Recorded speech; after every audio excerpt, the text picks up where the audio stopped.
ಇದು ಬಾಳಾ ಸಾಹೇಬ್ ಠಾಕರೆ ಬಗ್ಗೆ ಮಾತಾಡೋದು, ಅಣ್ಣ ಬಸವಣ್ಣನವ್ರ ಬಗ್ಗೆ ಮಾತಾಡೋದು.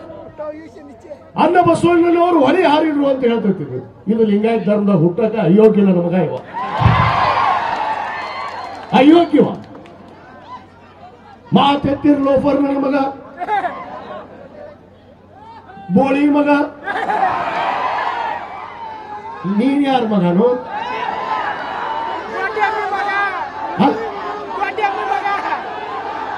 ಮಾತೆತ್ತಿರಿ ಏನ್ರಿ ಮಾತು? ಒಂದು ಧರ್ಮದ ಬಗ್ಗೆ ಗೌರವ ಇಲ್ಲ.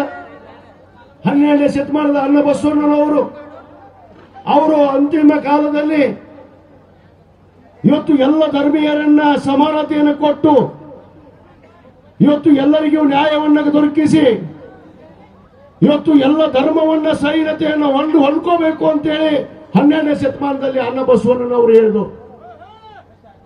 ಅದೇ 1400 ವರ್ಷಗಳ ಹಿಂದೆ ಹಜರತ್ ಮೊಹಮ್ಮದ್ ಪೈಗಂಬರ್ ಅವರು ಹೇಳಿದರು.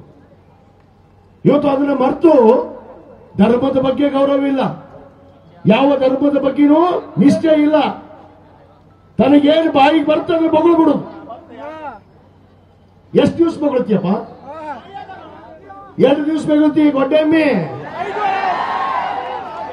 ನಿನ್ನ ಟೈಮ್ ಬಂದೈತಿ.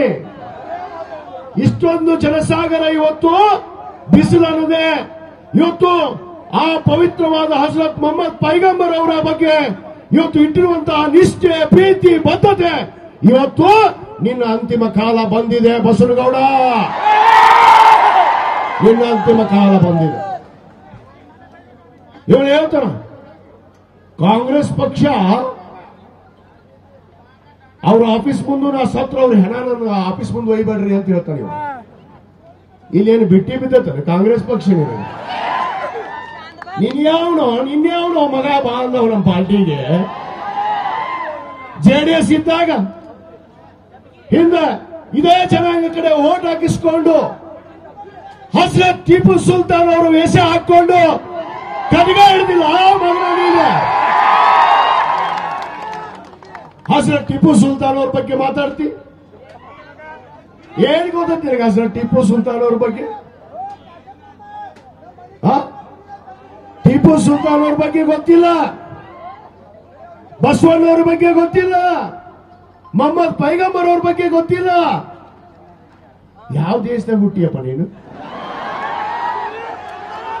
ಇವ ಏನಂತ ಕಾಂಗ್ರೆಸ್ ಆಫೀಸ್ ಮುಂದೆ ಇವನು ಹೆಣ ಸತೆ ತಗೊಂಡು ಹೋಗ್ಬೇಡ ಅಂತ ಹೇಳ್ತಾನ. ನಾನು ಹೇಳ್ತೀನಿ ಇವ ಸತ್ರ ನಮ್ಮ ಕರ್ನಾಟಕದಾಗ ಇವನು ಮುಚ್ಚಾಕ್ ಬಿಡೋದು ಬೇಡ ಅನ್ನೋ ಮಾತು ಹೇಳ್ತೀನಿ. ಇವನು ಇಲ್ಲೇ ಮುಚ್ಚಬಾರ್ದು, ನಮ್ಮ ಕರ್ನಾಟಕದಾಗ ಮುಚ್ಚೋದ ಅಯೋಗ್ಯವ. ಸರ್ವ ಜನಾಂಗದ ಶಾಂತಿಯ ತೋಟ ಇದು ಕರ್ನಾಟಕ. ಎಲ್ಲ ಜಾತಿ ಧರ್ಮದವರು ನಾವು ಒಂದಾಗಿ ನಡೆಯುವಂತ ಒಂದು ಪದ್ಧತಿಯಲ್ಲಿ ಹುಟ್ಟಿ ಜನಿಸಿದಂತವರಪ್ಪ.